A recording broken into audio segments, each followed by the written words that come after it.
Oi, tudo bem? Eu queria começar hoje orando junto com vocês. Deus, nós queremos declarar que o Senhor é Rei, todo-poderoso e soberano, Senhor, sobre tudo que existe. Pedimos ao Teu Espírito que venha falar ao coração de cada um, de acordo com a Tua vontade, através da Tua palavra, que é viva, Senhor, e eficaz. Transforma a nossa mente e nos dá entendimento em todo momento. Em nome de Jesus, amém. O que eu queria falar com vocês hoje está em dois trechos bíblicos. O primeiro está em 1 Reis, capítulo 19, do verso 1 até o verso 9. Eu vou ler com vocês. Acabe contou a Jezabel tudo o que Elias havia feito, incluindo o modo como havia matado todos os profetas de Baal. Por isso Jezabel enviou essa mensagem a Elias: que os deuses me castiguem severamente se, até amanhã nesta hora, eu não fizer a você o que você fez aos profetas de Baal. Elias teve medo e fugiu para salvar sua vida. Foi para Berseba, uma cidade em Judá, e ali deixou seu servo. Depois foi sozinho para o deserto, caminhando o dia todo. Sentou-se debaixo de um pé de giesta e orou, pedindo para morrer. Já basta, Senhor, disse ele. Tira minha vida, pois não sou melhor que meus antepassados que já morreram. Então ele se deitou debaixo do pé de giesta e dormiu. Enquanto dormia, um anjo o tocou e disse: Levante-se e coma. Elias olhou em redor e viu, perto de sua cabeça, um pão assado sobre pedras quentes e um jarro d'água. Ele comeu, bebeu e se deitou novamente. O anjo do Senhor voltou, tocou-o mais uma vez e disse: Levante-se e coma um pouco mais. Do contrário, não aguentará a viagem que tem pela frente. Elias se levantou, comeu e bebeu. O alimento lhe deu forças para uma jornada de 40 dias e 40 noites, até o monte Sinai, o monte de Deus. Ali encontrou uma caverna onde passou a noite. Então o Senhor lhe disse: O que você faz aqui, Elias? E o outro trecho que eu quero dividir com vocês está lá em Mateus 14, do verso 27, ou aliás, do verso 22 até o verso 31. Eu vou ler para vocês, só um minuto. Mateus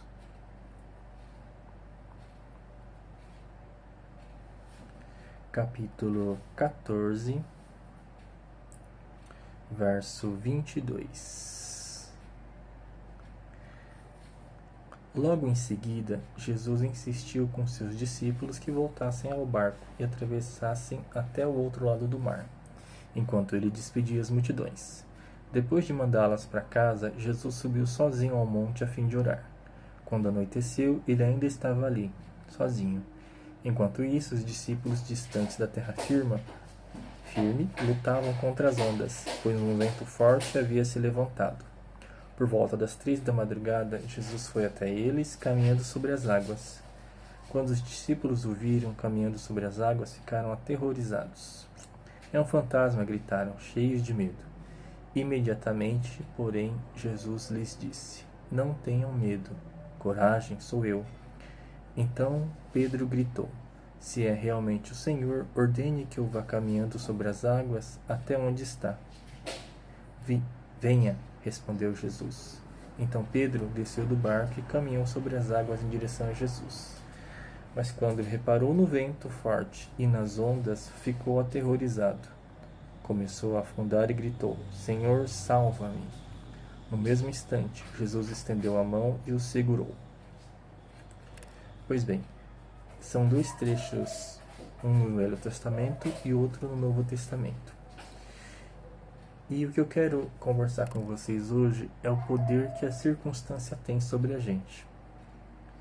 o poder que a circunstância tem sobre a nossa relação com Deus.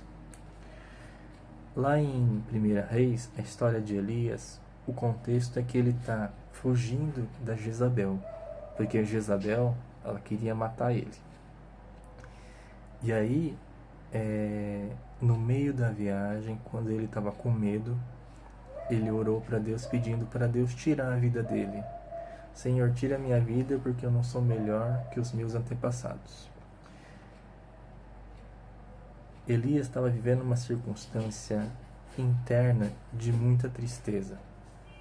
Elias, ele estava a gente pode dizer que num desânimo, num desejo de morte, no início de uma pequena depressão, de uma leve para moderada, na verdade. E dentro desse contexto de extrema tristeza, nessa circunstância de estar fugindo, ele vai até uma caverna, e na caverna ele conversa com Deus. E antes disso, no meio do caminho, um anjo do Senhor é enviado para que ele tivesse o que comer e o que beber. Já a história de Mateus conta a história de que os discípulos estavam dentro do barco, em direção ao mar adentro, e Jesus, ele vem andando na frente deles, atrás deles, na verdade. Quando eles veem Jesus, eles tomam um susto, pensam que é um fantasma. E aí Pedro fala assim: Senhor, se é você, me manda aí na sua direção. Jesus fala assim para Pedro: então vem, Pedro. E Pedro vai na direção de Jesus. Só que no meio do caminho, quando reparou no vento forte nas ondas, ficou com medo, começou a afundar e gritou: Senhor, salva-me. O contexto de Pedro aqui, a circunstância de Pedro, na hora que ele estava andando sobre as águas, era uma circunstância que o mar estava revolto, estava bravo. E quando ele começou a prestar atenção nessa situação, ele afundou. O que eu quero chamar a atenção da gente é que como que as circunstâncias externas, no caso de Elias, que ele é fustigado por um sentimento de derrota, um sentimento de morte, um medo muito grande, ou circunstâncias externas, no caso de Pedro, que percebe o tamanho da tempestade que está ao redor dele, o tamanho da encrenca que ele está indo e tem medo e afunda. As circunstâncias, muitas vezes, tanto externas quanto internas, ela tem o poder de mexer com a gente.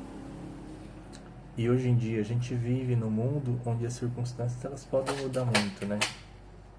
Circunstâncias econômicas que mexem com situações emocionais, problemas no casamento, problemas em casa, problemas com o filho, circunstâncias que não são favoráveis vão acontecer com a gente a vida inteira.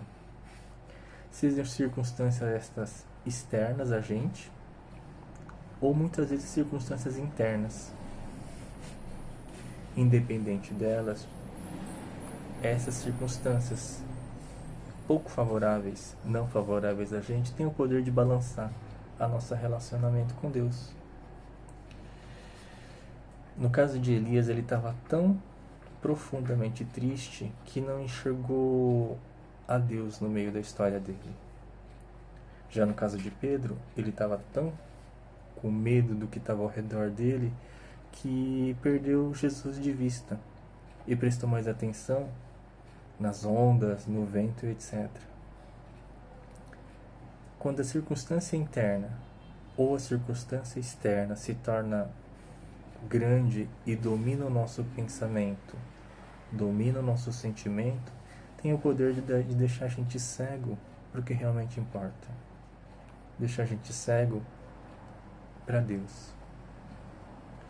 Elias, ele recebeu de um anjo, de uma forma sobrenatural, pão e água para caminhar. E mesmo assim, depois de ter recebido pão e água de uma maneira tão sobrenatural, a postura dele ainda era de extrema tristeza, ainda não conseguia ver a Deus.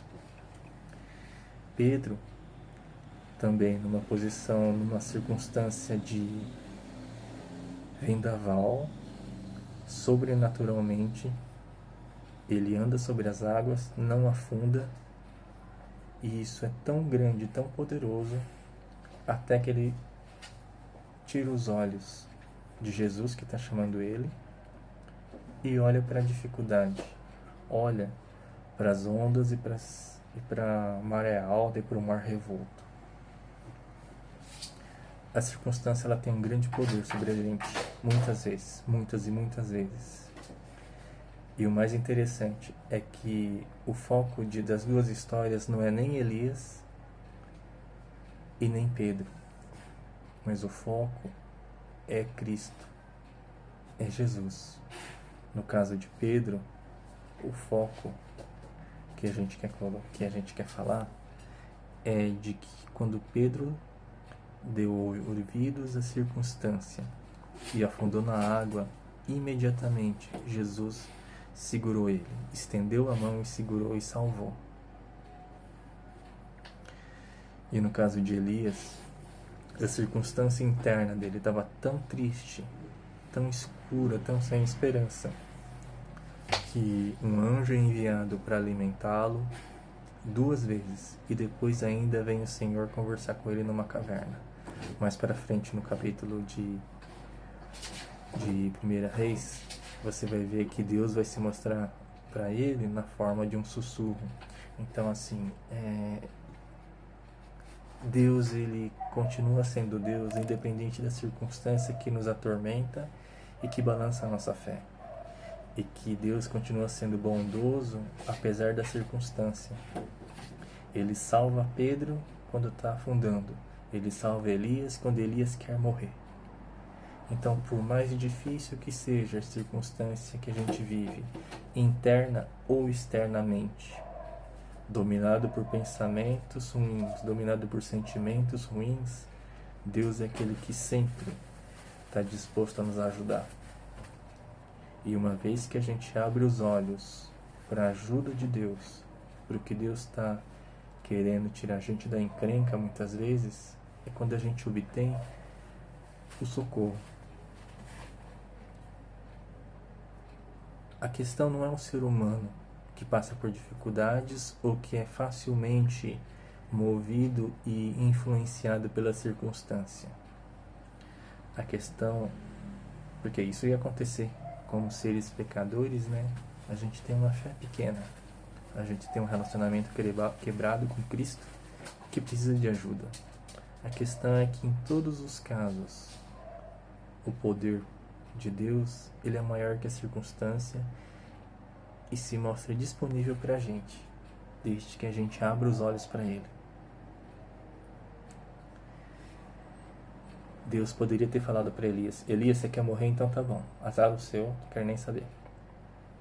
Jesus poderia ter dito para Pedro: Pedro, você estava vindo na minha direção, bobeou, dançou, afundou, morre aí. Mas não é isso que Deus faz. Não é isso que Jesus, imitando ao Pai dele, faz.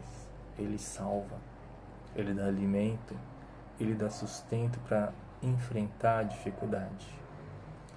Então, meu irmão, que no dia de hoje, nessa semana, nos momentos onde a circunstância externa que você vive ou a circunstância interna esteja te atormentando, esteja te machucando, que você possa, nesse momento, olhar para Deus, pedir socorro, porque Ele não vai negar ajuda. Olha para Deus, pede socorro, pede para que Ele abra os seus olhos para ver o socorro que Ele manda, seja através de pessoas, seja através da presença dEle no seu coração. Abra os olhos para ver que Deus não abandona nenhum dos seus filhos, em nenhuma circunstância, independente do que você vive. Eu quero orar por você. Senhor, nós te pedimos a Tua presença nesse momento, Pedimos a Tua intervenção na vida de cada irmão que passa por dificuldades. Pedimos a Tua intervenção em cada pessoa que está sendo maltratada por circunstâncias externas ou internas. Que o Senhor ajude a cada pessoa a pedir a Tua ajuda. Que o Senhor possa abrir os nossos olhos para ver a Tua presença quando a circunstância está muito forte.